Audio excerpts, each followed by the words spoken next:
Hello, happy hump day, everybody. Welcome back into another edition of Prime Sports World. On today's episode, we're going to be bringing you the crossover. We're going to be talking about the second half of the NBA basketball season. So please like, share, and subscribe to the podcast. I will also share the link to our myriad of streaming options. If you do happen to miss us live, we're on Apple Podcasts, Spotify, Amazon Music, and iHeartRadio. I will share that link here right now. I've also shared the StreamYard link, so if you want to join us to talk some NBA action, please feel free to do so. But yeah, I'm your host, David. On point right there is my co-host, Mr. TJ Hopkins. This is episode 726, as we're going to be getting into the coaching changes in the NBA, and then the second half of the season stuff. We're talking about some teams that make the playoffs, some dangerous teams, some coaching on the hot seat. It's going to be a very action-packed show here at Prime Sports World. And then, of course, we're going to wrap it up with GOAT Talk, a staple here at the crossover. TJ. Happy Hump Day, man. It's supposed to be in the 70s tomorrow. Are you excited? At least here in Fort Wayne. If it's not here, then why would I be excited? I don't know what the weather's going to be like there, man. I'm not your meteorologist. Goddamn. So why would I be excited? I'm asking you if you're excited about the weather there. I don't know what the weather's going to be like there. What is the weather supposed to be like there? Not what you think it's going to be. Sorry, I'm not a meteorologist. I don't spend looking at charts and such on my free time. I believe it or not, I'm actually very busy at work most of the time. Sure. But on Friday, it's supposed to be in the 30s here, so I'm not looking forward to that at all. And imagine that's maybe what you're getting tomorrow, which is why you're so salty about it. It's what it is right now. I don't see why I would change, but let's do this. Yeah, let's get into the crossover. We don't need to talk about the weather anymore. This is our current basketball show. We run this every single week. Let's start with the first of two topics. To kind of put them on the same slide here, going in opposite directions. So first, the Boston Celtics. They removed their interim tag from Joe Mazzulla. He took over for Udoka in the preseason. The Celtics 42-17, best record in the NBA. He was Eastern Conference Coach of the Month for October and November, going 18-4 that stretch. And then the Atlanta Hawks fired Nate McMillan. The Hawks 29-30 so far this season, record 90-80 as McMillan as the head coach. Took the team to the Eastern Conference Finals in 2001, which feels like forever ago. Awarded a 4-year contract after that run. Quinn Snyder considered to be the front runner. I know you want to talk about the Joe Mazzulla thing first, so let's talk about that first. Deserving of taking the interim tag off of him. Yeah, this is more so and it's not even his fault. The backlash that's coming down on Boston is more so how they handled Ime Udoka in that situation because it was an HR situation that got made public. I don't know about you, but usually situations that involve HR, internal affairs, all that good stuff, that remains within that domain, right? Like you can I mean, people are sure, but I think when Udoka is a public figure, I don't know if you don't they get haven't. no. HR affairs stay HR affairs, right? Okay, sure. Like when we've seen people get fired or whatnot for like what do they say? Conduct detrimental to the team. They never say why. It's true. You You're know, not wrong. But they I think there would have been a lot of questions, like if they had just fired all, all you Udoka, have right? to know no if you fire him and you say they ask why, conduct detrimental to the team. Leave it at that. And That's yeah, it. That's they all. kind of left him in limbo. I'm still not I'm still not sure if is he fired from the Boston Celtics? Like he hasn't and that's Like, the other thing. Like is he what still is he fired from the team? I is haven't he heard fired? one So word like of if you they've actually fired him. Like, is he still there? so, Like, is he still the head coach so technically? like and you're holding him in limbo. So it's like teams can't interview him. Like teams can't go after him. Well, they have Like to now, get permission from the Celtics, and they've been pretty lenient on giving permission when it comes to interviews. But yeah, your point's still valid. so like it's like I don't get like no. This is nothing against Joe Mazzulla whatsoever. He's done a fantastic job. Everybody thought that this Udoka situation would hamper the team in some capacity. It hasn't. They are best record in the NBA. So what's that? They got to be the first seed in the East. Yeah, they're well, I mean Boston. They're tied with Milwaukee for the best record in the NBA. But yeah, they Okay, have. so you're tied with But, Milwaukee. So like but you're yeah. they have the tiebreakers. So they have the best record in the entire basketball association in the East and in the West. They have the best So record in the NBA. so if the playoffs were to start, home court would go through Boston. Boom. Correct. So, but this Udoka situation, how they handle that is a complete guide. It's a complete manual guide, whatever you want to call it, on how not to handle a situation. All right. So now you got Joe Mazzulla literally catching straight bullets for no for some that don't even directly involve him. And we're really gonna sit here and act like the thing that Ime Udoka did, again, not condoning his actions, but we're acting like it's the worst thing in the world. Like I would literally, I literally want those to who are, throwing daggers at Udoka to just literally look at any Fortune 500 company ever. Internal, like affairs happen with any, like it happens. Where do And they get? you spend tons of time with people at a workplace. There's bound to be some of that happens. And it's usually never what you call it, leaked to the public. So how they handled the situation is just trash. It's just they could have did it so much better.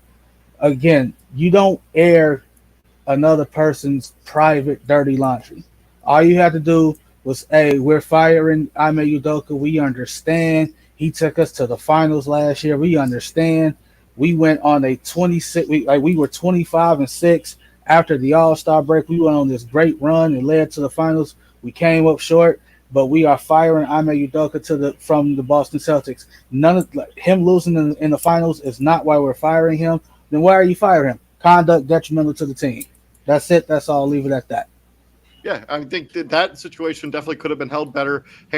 I don't know what the future is for Udoka. I don't think he'll be back as a Boston Celtics on any capacity whatsoever. I think he will be coaching somewhere else next season. Let's talk about it. And I think Mazzulla is for sure deserved this interim hag being removed. Yes, absolutely. Especially of a team that you're coming off losing in the finals. A lot of teams think maybe they have that hangover of not winning the title. That has not been the case. They've hit ground running. They've been on full speed since they got into the season started. Let's talk about this Hawks situation though, because I think it's even more interesting. Because we're not that far removed from them being in the Eastern Conference Finals. And I said at the time, and we talked about this actually maybe a couple months ago, when that Trae Young story broke, right, where he didn't want to sit on the bench and he had that situation with Nate McMillan. I personally never thought the Atlanta Hawks wanted to extend Nate McMillan. They never wanted to make him the actual head coach. I think once he went to the Eastern Conference Finals, they were like, well, we're stuck. We have to find a way. We have to give him an extension. We have to hire him. And I think they looked for the first opportunity for a little bit of friction, and they pulled the trigger on firing because they never wanted him to be the coach of this team. Well, I think the issue that they really have is it starts up top. I don't think they're gonna point the finger at Trae Young because that's the easy thing to do. That's the franchise player.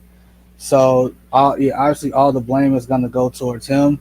But if you just look at how they constructed their roster, the roster doesn't make sense. It doesn't.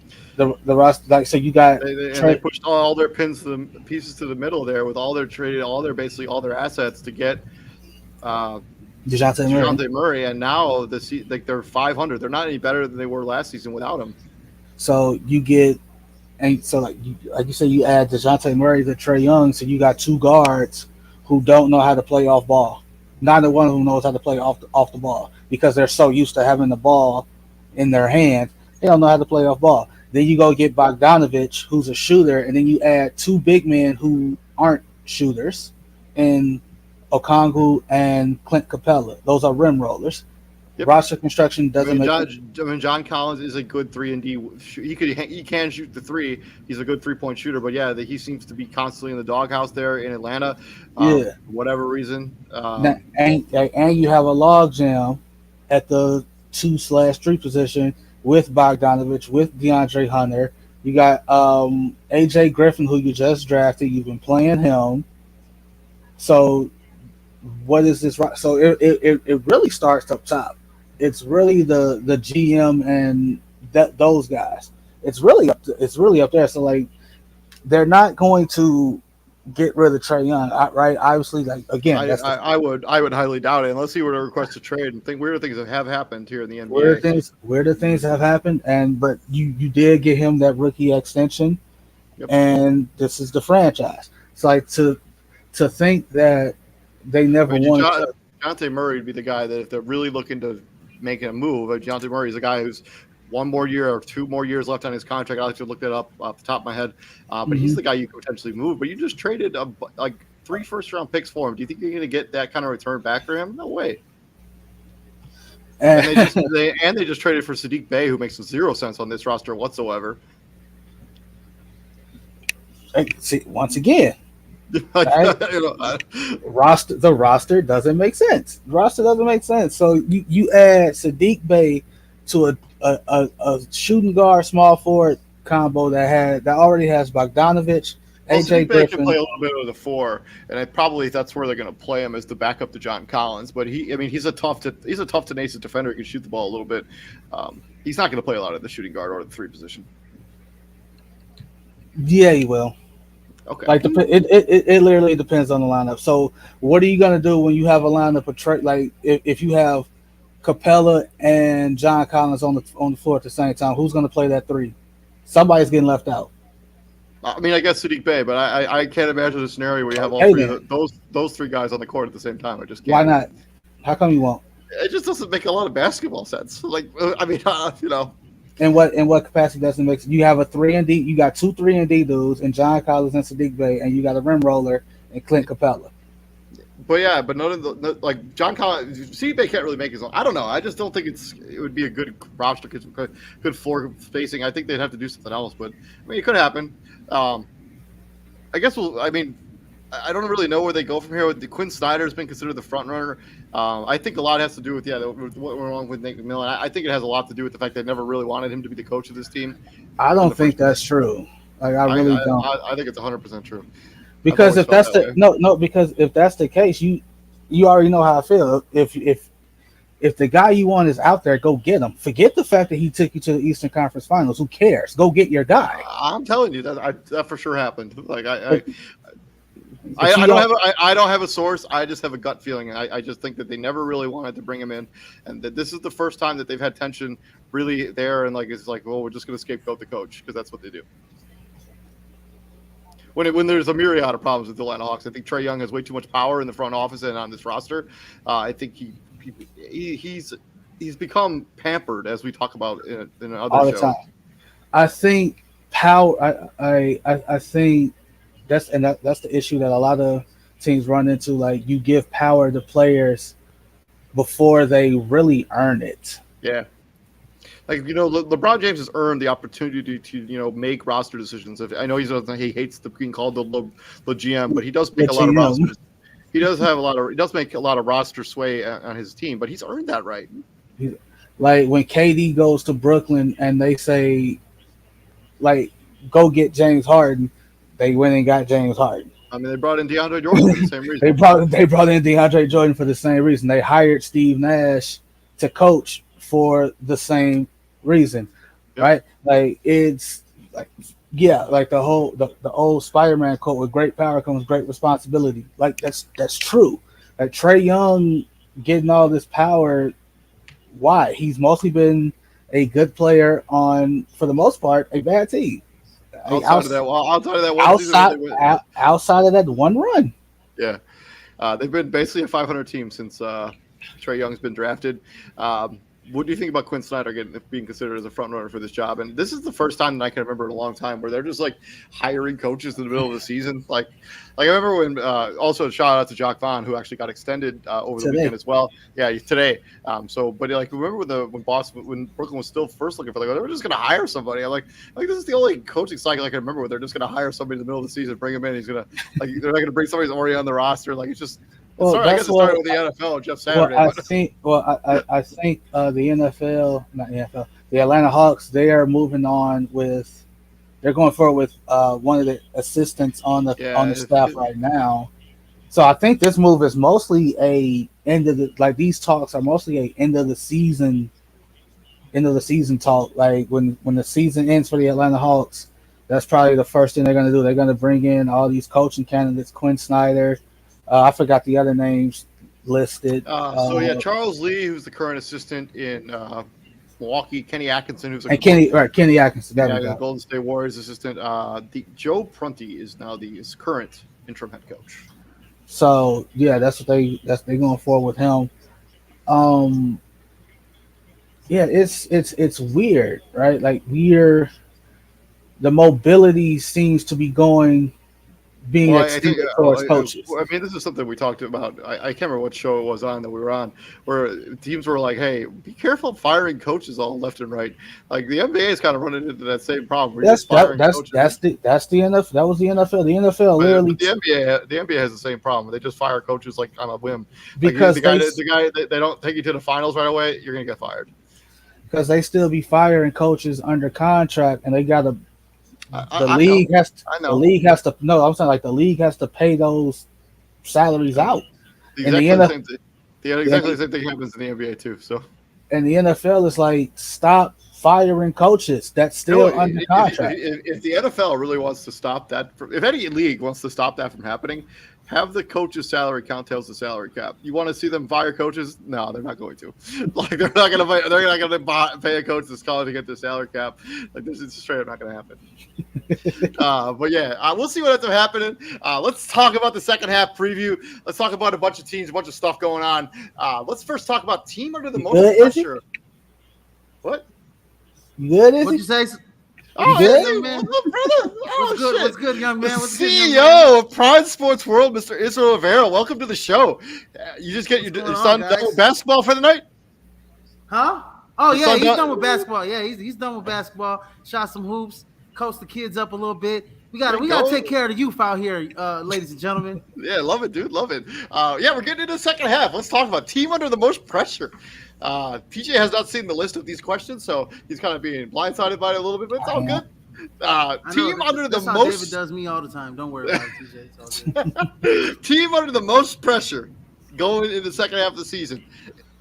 Go ahead. It's a bunch of. Yeah, I got it. It's quite a few. Right? You gotta pick one. I can't. That's the thing. I can't. I got one and one only. It's the Phoenix Suns. Ooh, okay, that's one of them. You sound like an USO right now. No. It's the Phoenix Suns because you done gave away Mikal Bridges. You basically said, okay, we're going for it this year. And we know our champ. We all said it. That championship. Remember how many times we came on here and said the championship window closed? That window closed. That window shut. Now, you trade for Kevin Durant. You done kick that joint wide open. So you got a lot of pressure. I know the Denver Nuggets are the number one seed in the East, in the West, but they don't have as much pressure as you guys do to win the NBA championship I'm with not Kevin gonna, Durant. I ain't gonna go that far. I'm gonna agree with you, Izzy. I think it's the Phoenix Suns. If I had to pick one team under the most pressure, it's the Phoenix Suns. And I can't pick one team because it's just too many good teams in the league to just narrow it down to one. So obviously you got all the top teams. You got Denver, Phoenix, in the West, the Clippers.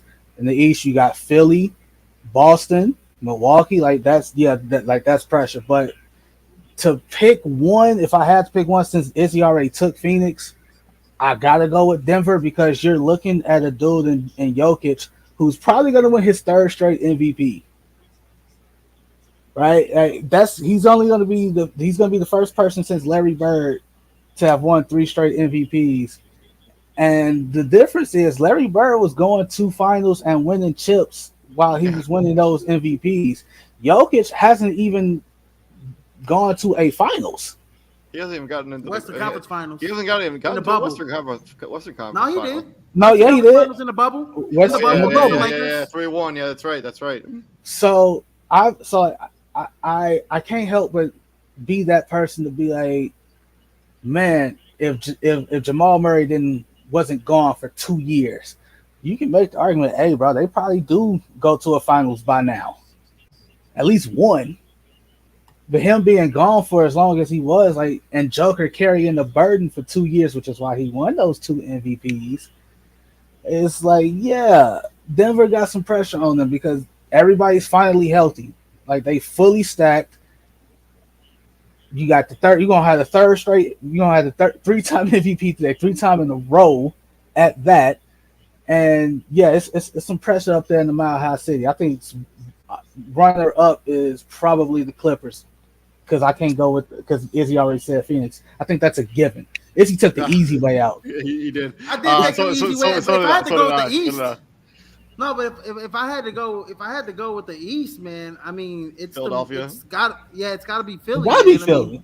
Yeah, it's got to be Philly because I mean, James Harden's under a 1-year contract. He can walk if things don't go well this offseason. Doc Rivers probably gonna be out of there. True. Right, and you just made some changes. You made some trades as well. So yeah, not really. I mean, they traded away. They traded Matisse Thybulle. I mean, come on, that's not a big move. I mean, he's like their best perimeter. That's one of your best perimeter defenders. I mean, that could backfire on you. Who will be the 1 seed at each conference? TJ. Who's the 1 seeds right now? Boston and Boston. The Denver Nuggets. Right? Correct. I don't see no reason why it should change unless a collapse, unless a colossal collapse happens. Milwaukee's only a half game back. They haven't had their full complement of players. They're going to get Jay Crowder. They're going to be the 1 seed in the Eastern Conference. I think the Denver Nuggets hold on to the 1 seed in the West. They're 5 games up on everybody else. I think that I'm going to have to disagree with you on the East. I think Boston finish it out because we don't know how long Giannis is going to be out for Milwaukee. Even though they proved that they can win without Giannis. They won 12 in a row. They proved that they can. Well, those 12 in a row weren't without Giannis though. I know they only yeah, won that's one what I'm saying. him. Right, so they got to prove that you can win multiple games without Giannis. I don't think that they can. I think they can win more than losing. If it's 12 games, they go 8-4, not 12 in a row. Okay, you know what I mean. There's games where you're gonna lose. But Boston is going to win more than you down the stretch. Also, we got to look at the schedule. But I got Boston. I got Denver. 2 cohesive units. I'm going with Denver. I think that 5 games up is just going to be too much to overcome for any other team in the Western Conference. Team to watch out for in each conference. A team that's not currently at the 1 seed, but could be when it's all said and done. Clippers. Yeah. Clippers Okay. look dangerous. Yeah, the Clippers. We're going to talk about Russell Westbrook here later in the show, but yeah, what they've done, like adding some depth there at the guard position, at the shooting guard position, and at the bigs, getting a legitimate backup for in the five position there. And I'm going to go with the Heat in the Eastern Conference. I think the Heat, giving them Kevin Love, I think that's an interesting dynamic between Jimmy Butler, Kevin Love, Bam Adebayo. Just interesting. They needed that. They needed a guy. They needed a four that can space the floor. So Bam could work in the inside there. So Yeah, because I couldn't play Duncan Robinson; he was too small. Kevin Love gives you Too legitimate small. size. Yeah, it gives you legitimate. yeah, size. it gives you legitimate size. I mean, and like I said, I watched a lot of Heat games this year, and sometimes they look too small, even with Bam out there. He's literally the legit only big guy out there in my opinion. So Yeah. and TJ. Kevin Love, it's like Well, I said the clip. Oh, each conference. team to watch out for me. I'm actually gonna have to go with the Cleveland Cavaliers. That's what I was leaning to. I think Cleveland is really talented. I don't think they have to be the number one seed to do any damage in the playoffs. That's a team that can win, on the road or whatever the case is, at home definitely. So yeah, Cleveland's definitely a team to watch out for. I totally agree with that. TJ, in the East, you gonna go with the Cavaliers? Yeah, I was gonna leave with Cleveland too. I mean, they still got defensive woes with Mitchell and Garland, but When does Karl Anthony Towns get back? Who knows? who knows? Who knows? For real, Because man, I was so It's been shocked that months. that team is what, the 6th seed, the Minnesota Timberwolves. Yeah, they Yeah. They're eighth. really They're eighth. They're eighth. played well. They're I mean, They're eighth. They're eight now? They're 5-5. I mean, they've started to play They a little added bit better. Mike Conley. Yeah, so we'll see what that ends up looking like. They're 31 and 30. Team to drop off in each conference. So maybe not fall out of the playoff, but just drop off in the standings. I'll go first. It's like Sacramento. I just think that look at the three teams, especially the three teams behind them, with the Clippers, Phoenix Suns, Dallas Mavericks, and New Orleans Pelicans. I think and the Minnesota Timberwolves potentially as well. As they get healthy, they add those new pieces for the Clippers and the Suns and the Mavericks. I think they're going to overtake the Sacramento Kings as they're only Zion ain't coming back. 2 games behind. He's going to come back eventually. He'll be back at some point before the end of the regular season. He'll be back like 5 games. I'm taking the before Kings. and that'd be I think late. the Kings of the Western Conference are a team that's going to fall. They're going to fall. I'm not saying they're going to fall out of playoff contention. I think they're going to slip in the standings a little bit. Izzy, all I know is when we did the show on max contracts, David said Zach LaVine would be the worst max contract in the league. He's playing right now. Zion is it. Do with that info what you will. Yeah, I mean Zion's awesome when he's there, when he's playing, but he ain't playing much. He's missed my God, dude, the last 3 seasons. Come on, man. And then in the East, I'll take the easy one in the East. It's the Brooklyn Nets. I mean, you trade away 2 top 10 players in the NBA, and you replace them with good players, but not superstars. There's going to be some slippage there. So we got Brooklyn. Staying in New York, I'm just staying with the other. I'm just going with the other New York team. I think it's the New York Knicks. team. Yeah, I just think it's the Knicks. It's that when I say they are just a quote unquote slightly better version than the Bulls, that's exactly what they are. It's way too many highs, and then the lows are super, super, super, super, super, super low. They just happen to have more highs than the Bulls have had this season. Like when you watch a Knicks game and you see some of the games that they've won versus some of the games that they've lost, it's literally a carbon copy of the Bulls. It's like, yo, how the hell did you lose that game to that team? That's what the Knicks are. I'm actually, what? I'm actually on the West Side. I'm actually gonna I know Golden State's in the play-in, but I don't even think they make the playoffs. I don't think Golden State makes the playoffs. I think missing Steph Curry. I don't know when he's gonna be back. I don't think it's that hot. That's not a hot take. It is. That's not a hot take at all. But I'm saying that that's the team that's gonna drop. Like people may be upset, because when you watch these NBA Todays and First Take and all that, they're like, we're still waiting on that Warrior streak. All right, you're gonna keep waiting. You're gonna keep waiting because Steph Curry's injury is bad. That's a bad injury. They're trying to downplay it, but he's gonna be out a month.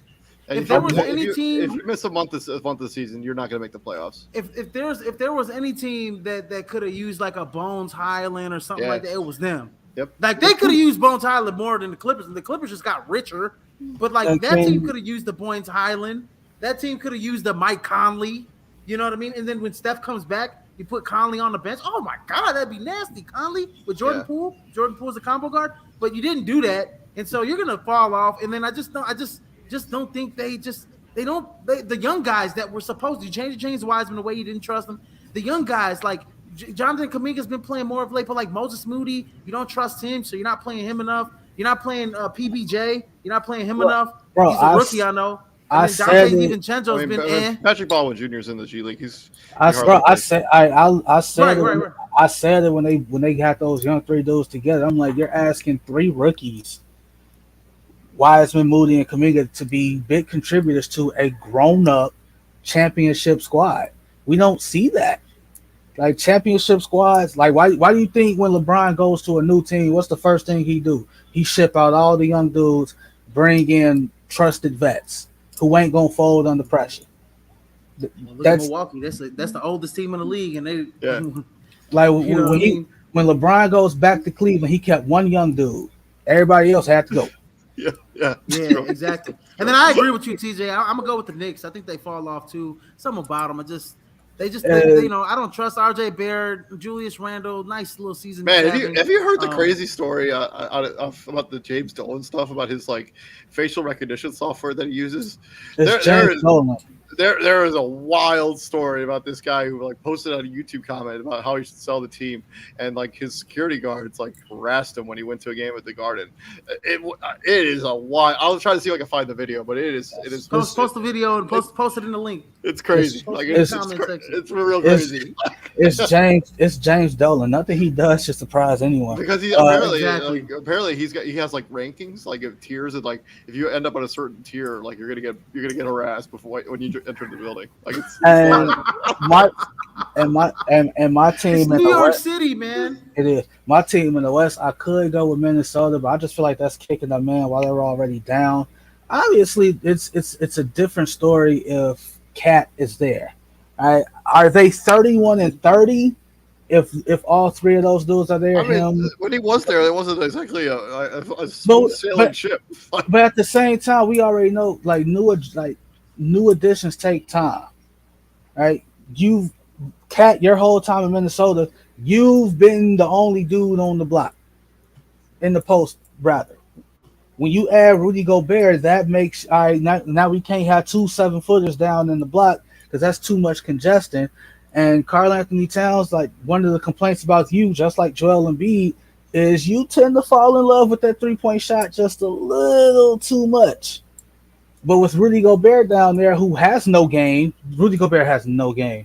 He has no game. I sent Izzy a video a reel of Trace McGrady talking about Rudy Gobert, and he just goes in. He's like, bro, what do you work on in the summer? Nothing. The both of it is with Minnesota, it's just it doesn't work because they're both fives. And I just said, got 4 guards. He's got 4 skills. He's got like a forward skills, power forward skills in a way, but he's a 5. And I just said I wasn't trying to kick a man while he's down, but I kicked him. But right. Moving on to the next. It's Minnesota and New Orleans. But go ahead, David. Go ahead. Let's talk about the Los Angeles Lakers. So they made a bunch of moves at the trade deadline. Shipped out Russell Westbrook, brought in Mo Bamba, brought in Jared Vanderbilt, brought in D'Angelo Russell, brought in Malik Beasley. Do they make the playoffs after all of those moves? Yes or no? They better. No. They better. I'm going no. He's saying they better. I'm going no. They better make the playoffs. The only way they make the playoffs, bro. They got to go like 20-3 over the next 23 games. We already know that's not happening. So they're only they're only 2 games back of the play-in. So hypothetically, if if you're the Lakers, if Golden State doesn't have Steph Curry for a month, they're going to slip. Oklahoma City Thunder doesn't really want to win games, so we'll see what ends up. They end up their strategy down the stretch. You don't know that. I don't know, bro. I think they would like to. OKC plays hard, bro. They do. I just let's see what happens. This is new territory for them, right? They haven't They're 28 and 29. What about that indicates that they don't want to win New, games? New Orleans is a team that doesn't have their best player. It could slip in the standings as well. So those are just three teams I just mentioned that they could catch. But this is the thing, though. Okay. This is the thing. If you're the Lakers, sorry to cut you off. Like if you're the Lakers, you don't want the play in. You want that 6 seed. I mean, yeah, but that's 3.5 games. Like, do you think they're going to make up 3.5 games? I just doubt it. To the 6 seed? Yeah. Yeah, no. I mean, your 6 seed is currently Dallas. I think the top 6 teams are pretty much wrapped up. I mean, not wrapped up, but I think you're gonna see those 6 teams. Look, man, I'm with TJ. I mean, they barely if they do make the playoffs, they barely make the play in. I just don't think any of those guys that they traded for moves the needle. I mean, D'Angelo Russell, like it's just too little, too late. It's too little, too late. It's too little, too late. I think the players that they traded for actually do move the needle, and I actually think they will make the playoffs. I think they will find a way to make the playoffs. I think the teams that are falling out. I don't know. I don't think they're going to be a top 6 seed. I think they'll make the. AD don't like. Well, you got another. Well, AD don't like playing the 5, and he's still playing the 5. And they already you didn't draft the player. You didn't draft the player. You didn't get a trade a player that you can move AD to the 4 where he's happiest. And it's already AD is done with the Lakers. I think he's going to request a trade this offseason. And it's already Laker fans talking about some get Mo Bamba off my team after like 1 game. I mean, he didn't shoot it particularly in the field, but like come on. That's ridiculous. He's not starting material, but he's also never had the chance in Orlando. True. So I'm going. They're making the playoffs. I'm going. They're making the playoffs. They're not making the playoffs. Moving on. It's just too little, too late. Barely. Talking about traded players. Let's talk about the trade that will have the biggest impact on their new team. For the guy that was traded that you're hoping to make a big impact, David, for your Laker cause is D'Angelo Russell. Yeah, that's what I'm saying. Yeah, I'm gonna go with it. I'm D'Angelo Russell. I figured somebody else is gonna take the other guy who's extremely obvious, but D'Angelo Russell's gonna have a major impact on this Laker team. He's a really good catch and shoot 3-point shooter, and he can facilitate the offense a little bit. D'Angelo Russell is a perfect complement to what LeBron James does good. They love him now till he have a 1 for 10. Yeah, I mean that's the way it goes. Like wait till that happens. Legit, just wait till he has a bad shooting game. Obviously, the other two. I can take one of the other two, TJ. I'll let you take. You if you want to take the main one, you can take the main one. I'll take the second main one. I'll take Kyrie in Dallas. I think he makes the biggest impact. I know the other one TJ is going to probably mention, but Kyrie is when you have two guys that are sensational with the ball in their hand, like Luka and Kyrie, and they look like I saw a couple games down the stretch, with them together, and they look good on the floor together. I can only imagine if they get some more practice, some more playing time together, they'll look even better. With Kyrie out there, they look like they're moving the ball, and the biggest beneficiary of the Kyrie trade is Jalen Green. Yeah, he's been playing great for the Dallas Mavericks. What does he have like 15? He been at 15 a game, something like that. Man, he has been amazing for them since Kyrie came over. So obviously, you had the one hiccup. What was that against the Kings where they couldn't get a shot off? They just kept they hot potato. That was the second game. Yeah. They that was the second game. Was back to back. The first game, bro, they destroyed the Kings. Well, they didn't destroy them, but first half they did. They shot 40-something threes and they made 50% of them. Well, I think, and I also think Kyrie went on. What did you say? Kyrie went on. He scored 20-something in the fourth quarter. He just went nuts in the fourth quarter. Yeah, I think it was 17 or something like that. 17, and when they needed one shot to win, and him and Luka, they just kept passing the ball back and forth. It's like, no, you take it. This is your wrong player. 17 was Bradley Beal the other night. But it's your team. I don't want to, anyway. But I think trade the player he wasn't even traded. I know what game you're talking about. You don't even trade. No, I know what game. No, I know that. I'm saying I know what game you're talking about where Kyrie and Luka were playing hot potato for the last shot. It's one of you guys gonna have to take this last shot. That was the game. Yeah, that was the game. Yeah. It's like one of you. It's like somebody got to take the shot, and then nobody took the shot. It's like nobody took the shot. I really don't have a big I don't know. I don't know who is he. I don't know who Davis think I'm thinking of, but my player was bought out. My player wasn't even traded. My guy was bought out. We'll talk about him in a minute. We can talk about KD then. Kevin Durant should be a guy that gives you 30 points a night if you're the Phoenix Suns. He opens the championship window back up. Yeah, he's going to make a major impact on this Phoenix Suns team and allows them to still be in title contention. Yeah, the group I'm in with Christian, this one guy, when I announced that Russ is signing with the Clippers, he's a Suns fan. He's like, so what? I'm like, dude, if I was you, I'd worry about KD stepping on the court. So, yeah. Like, you can you can say all that stuff about KD, but until we see the product on the court, you got to see that first. That's true. Let's talk about switch and transition immediately over to buyout players, and I'm just going to jump in real first. I'm going to take Reggie Jackson. His fit in Denver should be really good as a complimentary guard, as a guy who can give a Jamal Murray a change of pace guy. They traded away Bones Highland for whatever reason. Reggie Jackson's a good plan B. Go ahead, TJ. Take your guy. No, go ahead. I'm going last. Go ahead. I'm actually gonna go. Yeah, I know where TJ's going. I'll let him have his. I won't steal his thunder. I'm gonna go with Kevin Love for the Miami Heat. I think Kevin Love, perfect fit for Miami. Would have liked to see him, possibly, go to I don't know, a number one, like maybe like Denver I gotta be straight up honest with you. I have no idea why the Cleveland Cavaliers bought him out. I know I know he doesn't play as much anymore, but like he could still be productive for them. And they could use the guy like come off the bench and shoot. He was averaging 8 and 5. That's productive. I just don't understand. And not to mention you buy him out so another team in the Eastern Conference can pick him up. If you're Cleveland Cavaliers, I would have just sat on him. I don't get it. Yeah, I think when he goes to Miami, where's Miami at? What, they're the 4th seed right now? No, Miami's the 7th seed. They're the 7th seed. They're in the play-in. They're gonna increase. They're gonna go back. I think Brooklyn, New York are gonna fall off. They'll be the 5th seed at least. So I got Kevin Love is my trail player that had the biggest impact. I think Bam gets to play on the 5 comfortably or on the block, and Kevin can space the floor on the pick and roll. Jimmy Butler, whenever he collapses the paint, he can dish it out to Kevin Love, and he's an adequate 3-point shooter his whole career. So go ahead, TJ. Yeah, it's Russ. It's not close. It's Russell Westbrook.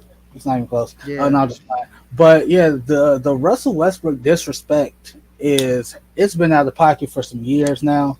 And I'm going to need y'all to put some respect on Russ' name. Like, y'all talk about this dude like he not a first ballot Hall of Famer.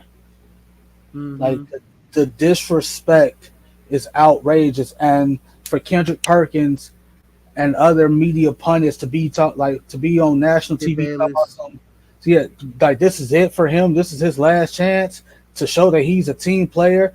Bro, I took a back seat to let Patrick Beverly and Austin Reeves start ahead of me. That's not showing I'm a team player. And in some games down the stretch where it was like I remember it was that Pelicans game where I lost some money on that. Anyways, he should have been playing down the stretch in that game. Yeah. He was having a good game coming off the bench, and he didn't even play the last 5-6 minutes in that game. I'm like, so yeah, he is. And Mark Jackson said something about it. He said, man, a guy that should really be, that should get, some praise is Russell Westbrook, because he didn't even play down the stretch, and he should have, so. Hey, this dude, TJ, Gilbert Arenas. I'm sorry, but Gilbert Arenas said something very interesting the other day. I listened to his podcast, and he was like, Russell Westbrook is the type of player that can tip you over to be a championship team. Wherever he goes, a close team, like say he goes to Denver, he gets bought out. I mean, he's already getting paid. You sign for a vet min for the rest of the year. He's going to the Clippers. It's going to be going to the Clippers. You're going to. I mean, that makes that team so deep, much better than where it was. And it makes a lot of sense to trading Reggie Jackson. You immediately upgrade over with Russell Westbrook on your team, and Paul George and Kawhi Leonard. Those 3 guys should play well together. And absolutely this notion that Paul George said no to Russ. When did he say no? When did Paul George say no? He never said no. Like he wanted to play in LA. Like that doesn't mean he didn't want to play with Westbrook. He just wanted to be in LA. He just wanted to be in LA. Like I would like if you had to. If And you had to Paul George has been one of the bigger advocates for Russell Westbrook since he's gone through everything he's been going through the last couple of years. matter of fact, ask any NBA player, "Hey, bro, would you rather play in LA or OKC?" It's Hell, it's not close. Not even a player. LA, Ask a person, "Hey, bro, would you rather go to LA or OKC?" For what? Nothing. Just go. Would you rather go to LA or OKC? You're going to LA. Yeah. So also didn't the big thing that people tend to forget that if Russell Westbrook if he's such this terrible teammate, how come a lot of players have had their best years playing next to Russell Westbrook? Kevin Durant Paul George was like a second in MVP voting the year that he Kevin Durant won the MVP playing next to Russell Westbrook. Kevin Durant hasn't come close to winning an MVP since leaving Russell Westbrook. In KD's defense, he probably would have won it last year if he hadn't got hurt. And same thing, you can make the argument if he hadn't got hurt this season, he'd be in the conversation for MVP. But like Bradley Beal had his best statistical season playing next to Russell Westbrook. Like, bro, like this is Steven Adams developed an offensive game playing next to Russell Westbrook. And now Memphis is enjoying the fruits of that labor. So quick on these other last three topics. Let's talk about coaches on the hot seat. I'll go first. I'm going to throw out Dwayne Casey's name out there. I just don't understand it. Like, I guess Detroit's just going to keep him on board until his contract's up, but he hasn't been remotely good there. So I don't know. Like Dwayne Casey, I think he's the guy who's going to be on the hot seat. Well, when you can be fired after winning Coach of the Year, then all bets are off. Yeah, I mean, I don't know what's going on in Detroit. Like they're just like, Dwayne Casey's our coach. He hasn't won anything. We're just gonna leave him here forever. I've also seen mock drafts with them getting either one Wembanyama or Scoot Henderson, and I'm just looking at the roster. I'm like, you already have 10,000 big men. You already have 5,000. You trade away those 10,000 big men, and you make room for Victor Wembanyama. It's 7-5 now. Like it's just and you got 5,000 guards. So you trade away those guards. Scoot Henderson is the truth. Play him over who? Cunningham, Jay Ivey. I don't know. You find a way to make it work, man. I think we have talent that's supreme. They've been trying to make it work since the Bad Boy era. It's true. Bad Boy 2 era. Another guy, I'm just going to throw a name out here. I think you're all going to probably hate this. I think Billy Donovan's got to be. Who said we was going to hate that? Why was you think I wasn't going to hate that. I was just considering the fat contract that he signed. You know, I know he just signed that massive extension. That's coach season's got to be getting pretty hot. Even though it's not his fault that Lonzo Ball hasn't played this season, it's not his fault that things just haven't worked out. But I just can't. Conversation's going to be had. I think it's not his fault that team don't want to play defense sometimes. That's why they brought in Patrick Beverly. I think the issue my issue with Billy Donovan is it seems like he's too passive at times. Like times where he should be irate at the team and at other outstanding circumstances. Like, just show some emotion. Show like as a player. If he got ejected from a game, get ejected. Thank you. That's the problem we had. That's the problem we had with Fred Hoiberg. Yeah, true. I think as a player, it matters to me that you show that you care. Like if I'm Zach LaVine or DeMar DeRozan like that, the perfect example is that Cleveland Cavalier game when they're up huge and you can literally tell that the refs called the second half differently because in the third quarter. Cleveland shot 27 free throws in one quarter. That was the game for Billy Donovan to be like, all right, enough is enough. Go off. Like pay the flight. Tell Adam Silver I will send my fine in the morning, but I'm going off and I'm letting even if it's post game, critics even if it's in the post game, just show that you care. Because if you don't show that you care, the players are gonna take the mindset like, hey, Billy Donovan don't care that I got fouled and I'm the only one throwing the fit. He telling me to get back. Like, no, you got to show that you care and go to bat for your player. I'm gonna go with a guy right here. I'm gonna go Monty Williams. If they don't win the championship, that's disrespectful. That's not disrespectful. I like it though. Anybody else? Coach on the hot seat. I hate to say this one, Steven.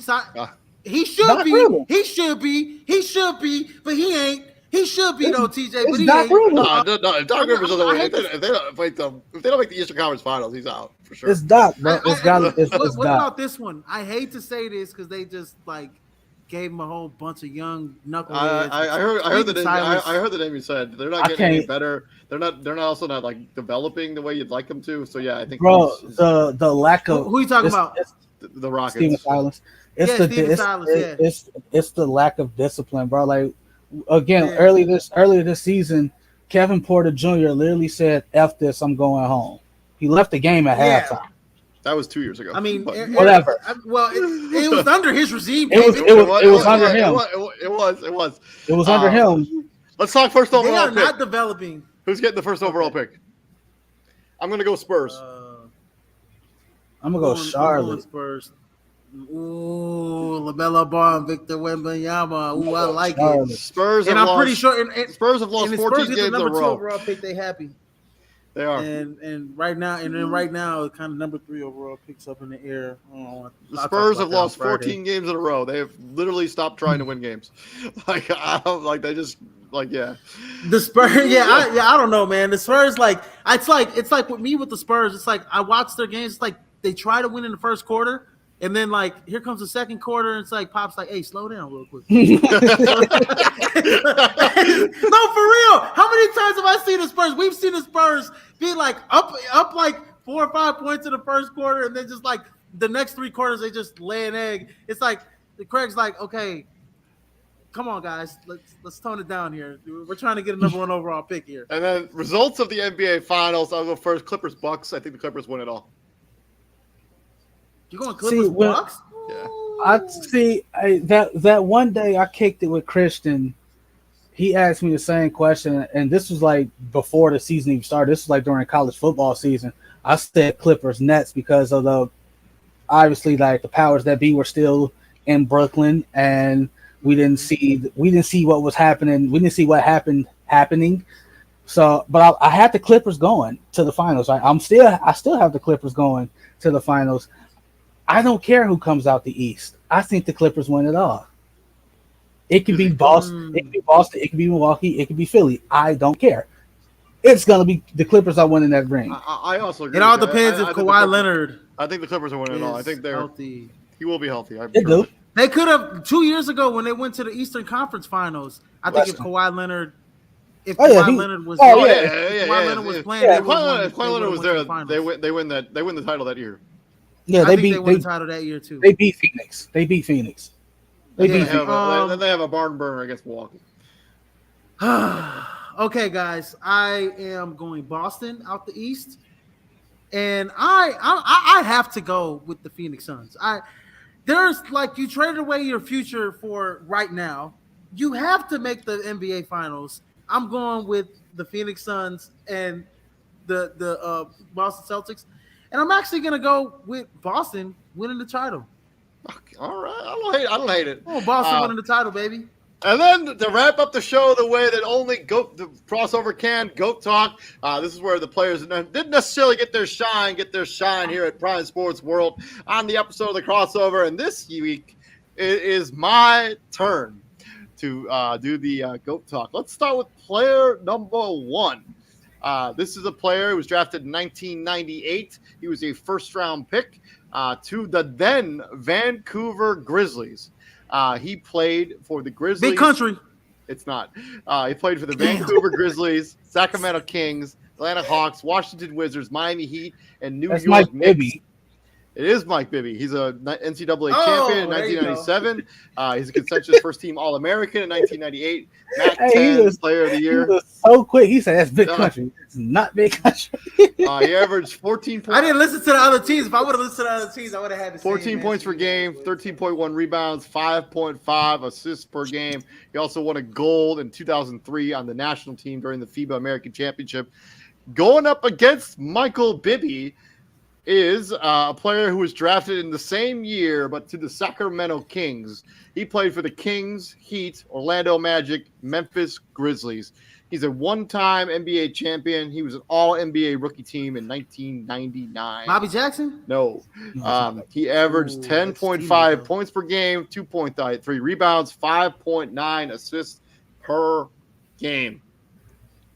Kings, the Heat. You say name those teams again? Kings, Grizzlies, Heat, Magic, and then the Grizzlies again, as he called it. A career. What's his college team? He went to Marshall and Florida. Marshall and Florida. Mike Miller. It's not Mike. No, Miller. not Mike. It's not Mike Miller. Not Mike Miller. Ah! Oh, he went to Marshall and Florida. Yeah, he spent two seasons in Marshall, 2 seasons in Florida. You got drafted out of Florida? Yes. He was traded. All right, here. This will for sure get it. He was traded for the previous player.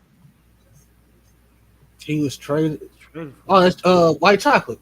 It is white chocolate. Jason Will. White chocolate was player 2. So between Mike Bibby J. Will or Jason Williams is on this edition of GOAT Talk. I'm going Mike Bibby, bro. I'm going, man. Look. Let me say this, man. J. Will, white chocolate. He was nasty in the fast break. He was nasty. He was nasty with the handles. He was nasty. He was a lot of what you see today with these no look passes and all of that fancy smancy stuff. White chocolate brought it to this era. He brought like that and one style. Him and Rayford Alston brought that and one style. But when I look at a guy that's just that can just, man, he could just, oh my God, Mike Bibby was so in control at the point guard position. He can defend. He can make a three at a high clip. Mike Bibby was clutch. I mean, you also had like career longevity. I mean, we're talking 98 to 2011 for Bibby. Well, I guess only one more season for White Chocolate. He ran into some. He had his own little issues that we gonna keep it at that. But when White Chocolate was on that court, hey man, he was special. He was out there throwing dimes. He was hey. What do you think? What do you think is his highest season of assists? If you had to guess, it's got to be. It's one or two. It's when it's that year. It's that championship year in Miami. What do you think the number was though? No, it was for sure not the Miami year. It wasn't. No. It had to be when he was in Sacramento. And you want to hear something crazy? Mike Bibby actually has a higher one season higher, 8.4 than any of White Chocolate's seasons. Like he had Jason Williams had a season in 02 and 03 where he averaged 8.3 assists per game. That was his career high for his career. I'm also gonna go Bibby. I love Jason Williams. He's one of my favorite players growing up. But Michael Bibby was a consistent 20-5 guy. He was one of those guys that's what we call his daddy. Yeah, stabilized a lot of those teams that he was on. I'm gonna go Mike Bibby, but yeah, this one's tough. I just think about all the dudes that J. Will has played with: Chris Webber, Vlade Divac, Stojakovic, Shaq, D. Wade, Lonzo Mourning. Then you go to Antoine Walker, Eddie Jones. Then you go to Memphis. You had young Pau Gasol. All right, young like rookie of the year Pau Gasol. Who else is on that Memphis team? Dude has played with some talent. He's played with a lot. He's played with some good players. I don't know. I'm 50-50 on this, and I really am. There's no wrong answer. Seriously. You gotta pick one. That's part of the fun. I guess since y'all like this, the whole stability thing, like Mike Bibby wasn't going. Like Mike Bibby was gonna be there. Like Mike Bibby was he was gonna be there. Like J. Will had, like I said, he had his own issues, but yeah, I gotta go with Mike Bibby. This was like I know Mike Bibby gonna be there. That's good. It was tough, but yeah, we'll bring back in the crossover next week, breaking down some more goings on in the National Basketball Association. On today's show, we talked about some coaching changes. We did a second half preview, and then of course we did GOAT Talk. I'm your host, David Huppin. Right there is my co-host, Mr. TJ Hopkins, and then the CEO of Prime Sports World, Mr. Israel Rivera. What we do here at the Prime, my friends, we bring the heat, ladies and gentlemen. Yes, sir. And, keep an eye out for Jason Williams' son Jackson in the next couple years, but he's gonna be special. Oh, I forgot about Jackson Williams. Tomorrow, we're gonna do the offseason preview for the NFC North. So a division that's near and dear to all of our hearts. So get ready for that content. That's tomorrow at 9:00 p.m. Eastern Standard Time. The whole NFC North. Yep. Well, we did the Bears, so it's the Packers, Lions, and Vikings. So keep an eye out. We're rolling it back. Like, share, and subscribe. We already know what's gonna happen here. We everybody, ladies and gentlemen. We don't get it twisted. We'll talk about it tomorrow. We already know what these two guys are going to do tomorrow. Okay. Y'all have a good night. We'll see you later, bitch. What are we gonna do tomorrow? Oh.